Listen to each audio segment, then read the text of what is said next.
काट को नहीं समझ रहे। सियासत में सरगिने जाते हैं। हमारा समाज जिसकी आबादी 25% है, कभी उत्तर प्रदेश में, न सिर्फ उत्तर प्रदेश में बल्कि पूरे हिंदुस्तान में कभी ये कोशिश नहीं की कि उस लुंगी वाली कुर्सी पर हम बैठेंगे। कोशिश नहीं की, इरादा भी नहीं किया, नियत भी नहीं बनाया, पार्टी भी नहीं बनाई। चलो जो कर रहा उसके साथ मदद करो, इस विश्वास के साथ कि आपकी मदद करेंगे, आप हुकूमत को 12,000 साल से गुलामी किए हो। इस विश्वास के साथ आपकी मदद करेंगे, आप हुकूमत करो। हमने इरादा नहीं किया। अगर हम इरादा करें, हमारा समाज इरादा करे, हमारा समाज संगठित हो, तो क्या ये 15% वाले जो हिंदुस्तान से मुसलमानों को मिटाने की बात करते हैं। अभी उत्तर प्रदेश का मुखिया कहीं बात कर रहा था,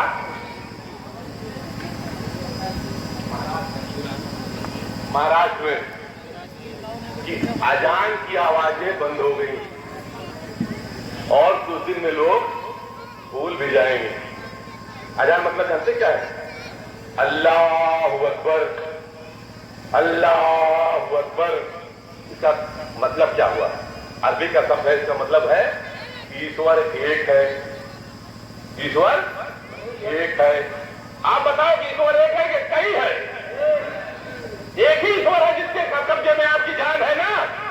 ईश्वर मुट्ठी दबाएगा तो जमीन में चले जाओगे ना। एक ही ईश्वर है। बताओ कि ये अजान की आवाज, जिसमें ये आवाज आती है कि ईश्वर एक है, उसको तकलीफ दे रही है। तकलीफ किसको दे सकती है? किसको तकलीफ दे सकती है? हिंदी शब्दावली में एक शब्द है राक्षस, है ना। उसका मतलब क्या होता है? वो व्यक्ति जो धर्म का विरोधी हो। यही मतलब होता है ना भाई। और इस्लामी सभ्यता में एक चीज है जिसको कहते हैं इबलीस। इबलीस मतलब शैतान। ईश्वर एक है, इस बात का विरोध करने वाला कौन हो सकता है? जवाब दो। आपके हाथ में ताकत है। अगर चाहो तो इस तरह की बात करने वाले को ठक्कन कर सकते हो। कैसे कर सकते हो? ठक्कन। उत्तर प्रदेश में मुसलमानों ने जिस दिन से कांग्रेस के सर से अपना हाथ हटा लिया, ढक्कन हो गए, कभी दोबारा नजर नहीं आया। उसके पहले कांग्रेस के लोग बड़ी बड़ी गाड़ियों से चलते थे नहीं चलते। और जिस दिन से मायावती के सर से उठा लिया, ढक्कन हो गई। अब क्या कर रही है? मनुवादियों की गुलामी कर रही है। टिकट उनका कौन तय कर रहा है? उनका टिकट अमित शाह तय कर रहे हैं कि तुम फला सीट पे फला को लड़ाओगी। अब वो आपके वोटों के जिसके दम पर मायावती ये 3 मरतबा सत्ता में आई थी, आपके वोटों को बेच रही है। बेच रही नहीं? बेच रही नहीं? बेच रही हूं। काशीराम जी ने नारा क्या लगाया था? तिलक, तराजू और तलवार। ये नारा लगाया था ना। इनको मारो जूते चार, नारा लगाया था। उस समय जब ये नारा लगा था, इस नारे की आवाज सुनने के बाद आप पोलिंग बूथ तक नहीं पहुंच पाते थे। सही है गलत? जाओ भागो भागो, तुम्हारा वोट हो गया है। लेकिन एक थोड़े को बुला लेकर 2 बोतल दारू पिया हुआ, एक थोड़े को बुला ले 1,500 कर्जा बैठा छोड़ के। आपको क्या बताए? शूद्र समाज जिसकी आबादी, दलित को हटा लीजिए, जिसकी आबादी लगभग 50% से ज्यादा है, उसको बांटा कैसे? तुम बड़े शूद्र हो, आओ हमारे बगल बैठो। तुम मझले शूद्र हो, तुम वहां बैठो। तुम और छोटे शूद्र, तुम जमीन बैठो। तुम सब और नीचे शूद्र, तुम वहां बैठो। और तुम क्या हो? तुम इतने दूर हो, वहां बैठो। किसने बांटा? किसने बांटा? मनुवादियों ने बांटा कि आप बढ़ गए। 4 भाई हो, मैं कह दूं को भाई चोर है, को भाई डाकू है, को भाई ऐसा है, और आप बढ़ जाओ। मेरे कहने से क्यों बढ़ गए? तुम्हारे दिमाग में दिमाग नहीं था क्या? बचे अगर तुम, तो तुम्हारी वजह उसकी ये है कि तुम्हारी नाअहली, तुम्हारी नाकामी, तुम्हारी बेवकूफी थी। उसको भूल जाओ सत्ता में कौन बैठा। सिर्फ एक बात याद रखो, एक बात याद रखो, तुम्हारे वोटों की ताकत इतनी है कि अगर जंग पिछला, दलित, मुस्लिम, ऐसे हो जाओगे, आने वाले 1000 साल तक हिंदुस्तान की उस कुर्सी पर जहां ये लुंगी वाला बैठा है, जो अल्लाह के नाम को, ईश्वर को नाम को पसंद नहीं कर रहा है, जिसको हिंदू धर्म में क्या कहा जाता है, इस्लाम धर्म में क्या कहा जाता है, ईश्वर के नाम को ना पसंद करने वाले को, उसका इलाज आप कर सकते हो। मुखा दबा कर सकते हो, नहीं कर सकते हो? करोगे अगर आप चाहो। अगर आप चाहो, आज इलेक्शन कितना दिन बाकी है, अगर आप चाहो आज, ये तो मंच पे जो बैठे हैं प्रेमचंद बिंद जी, ये तो खाते पीते परिवार से हैं, कार से चलते हैं। अगर आप चाहो तो आपके गांव का सबसे कमजोर दलित, सबसे कमजोर आदमी, जिसके पास 2 मीटिंग में से 1 मीटिंग खाने का हो, उसको आप पहुंचा सकते हो दिल्ली की लोकसभा में। ये ताकत आपके पास है।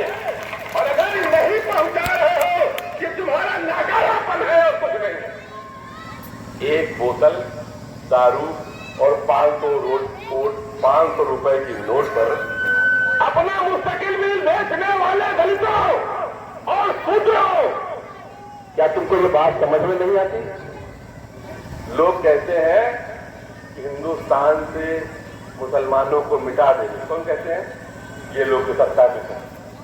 बताओ, क्या किसी मुस्लिम बस्ती में कभी आपने ये देखा कि मुसलमानों में तनिक भी घबराहट है? कभी देखा? कहते हैं कि सड़क पे नमाज नहीं है, कि भी मैं आ रहा था आपको नमाज पढ़ के आया। हैसियत में है क्या? इतना बड़ा दुनिया है, उसमें छोटा सा मुल्क हिंदुस्तान, और इतने छोटे से मुल्क में 26वां हिस्से में एक प्रांत उत्तर प्रदेश, उसमें कुर्सी पर बैठने वाला आपके वोटों के दम पे, जो मात्र 5 साल के लिए आपकी हरवाही करने के लिए बैठा है, उसका ये अहंकार कि कहता है कि हम उस चांद को तोड़ेंगे। किसको तोड़ेंगे? ईश्वर के नाम लेने वाले का मुंह बंद कर देंगे।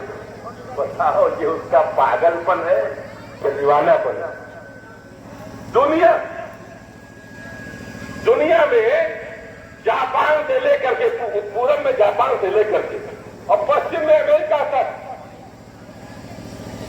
हर जगह पर हय्यल सलाह और हय्यल सलाह की आवाजें बुलंद हैं, अल्लाह अकबर की आवाजें आ रही हैं। और मुसलमान तो वो है कि भी आप देखिए, एक फिलिस्तीन में मस्जिद का मामला चल रहा है, दुनिया की सबसे बड़ी बड़ी ताकतें वहां बम मार रही हैं, लेकिन लोग, बच्चे मर जाते हैं, उसके बाद भी मुस्कुराते हुए क्या कहते हैं? हम कामयाब हो गए, फेल नहीं हुए। क्यों? हमारी मौत अगर इस मंच पे है, ईश्वर ने समय तय कर रखा है ना, कब मरेगा कौन?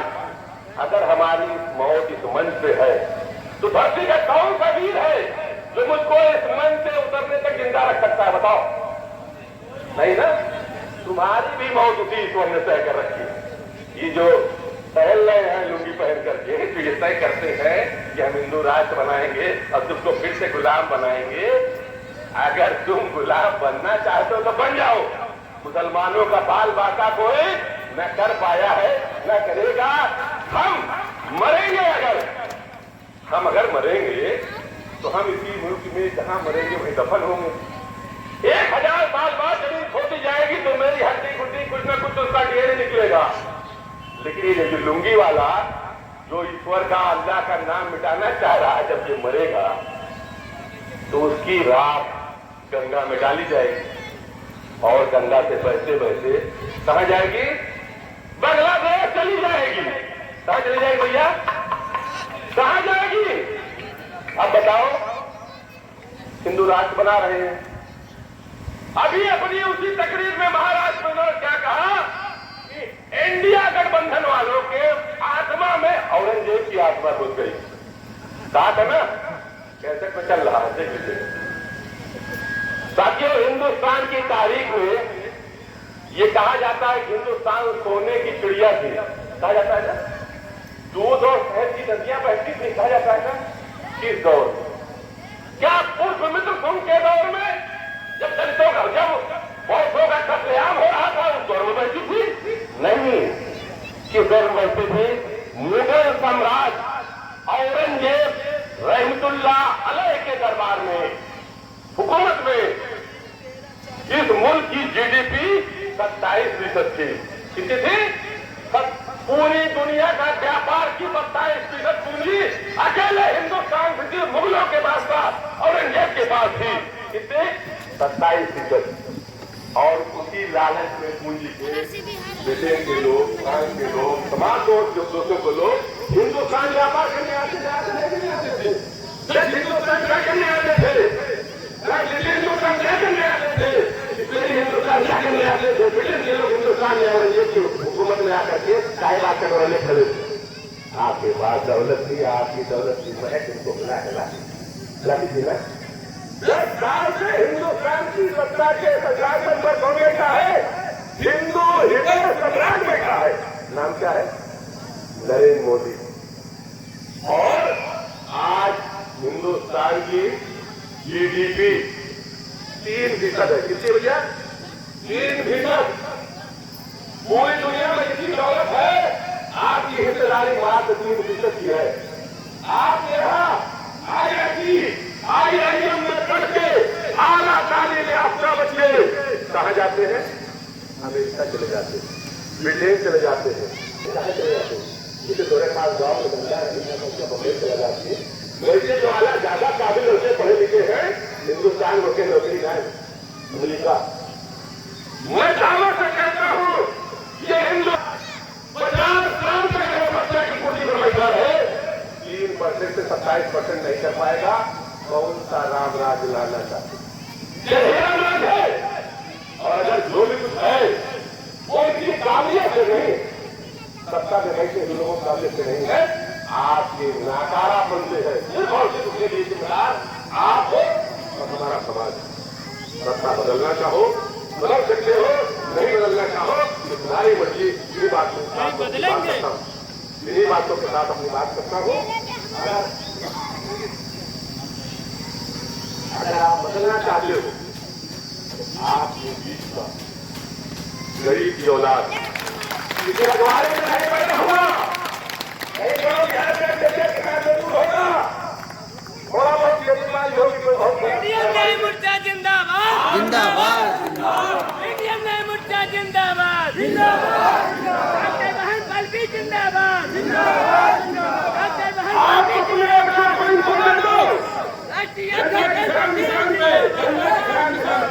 बरिष्ठ ओवैसी साहब जिंदाबाद। ये बाबा साहब अम्बेडकर की जीत होगी, ये भगवत काशीराम की जीत होगी, ये वजीर फकीरों की जीत होगी। ये देखिए अगर ऐसा नहीं कर पाओगे तो जैसे चुनाव हार जाना, गाँव में रोटी पकाते हो ना, एक खावा होता है, खावा जब रोटियां पाकर वो पलट नहीं होती, जितना करका होते करका करका खाते ना तो गंगा तेल डाल दिया, अच्छा तो बनाए थे, ऐसे मुहिम लगाए थे, बैठ गया। अगर हारोगे तो निगमनापन कितना है दलितों का और दूसरों का, और अगर राहु तो ये लुंगी वाला गायब हो जाएगा। इस बात के साथ बात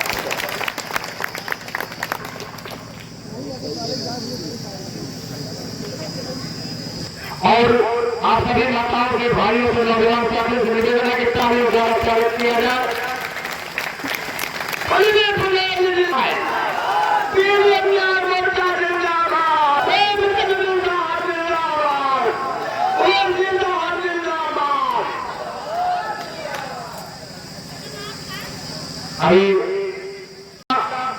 और मुख्य अतिथि जी का स्वागत करें। जहाँ साहब का आदेश जारी कर रही थी।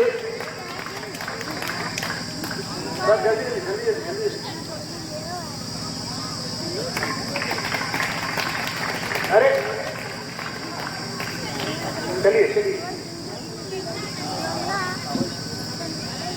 जिनका नाम छूट गया है खेद है, क्योंकि समय सर बहुत नजदीक आ गया। चलिए और का ज्यादा बड़ा न लेते हुए शेर अली साहब से निवेदन करना चाहता हूं कि सिर्फ 1 मिनट आपके पास समय बचा हुआ है, आप आए और आप अपना विचार 1 मिनट में ही आप लोगों के बीच में रखें। शेर अली साहब। बहुत बहुत शुक्रिया संचालक महोदय। बस इससे पहले कि हमारे प्रदेश अध्यक्ष जी बोल चुके हैं, हमारे बोलने का बोले से हम अपना बोला हम प्रदेश जी को लेते हैं, वो समझिए। धन्यवाद मेरे भैया शेर अली साहब। अब मैं आपके बीच में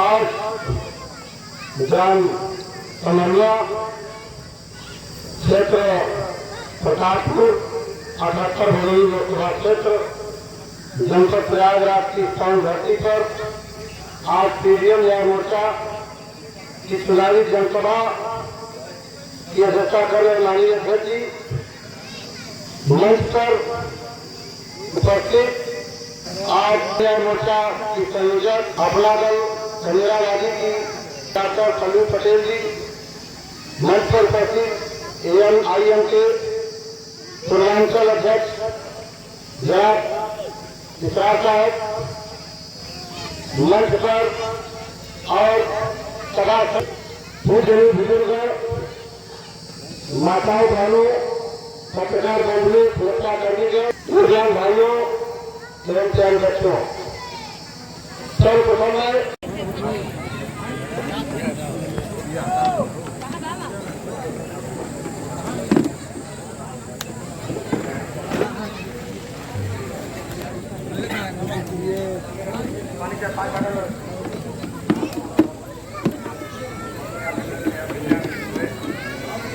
थोड़ा साइड हो गया यार।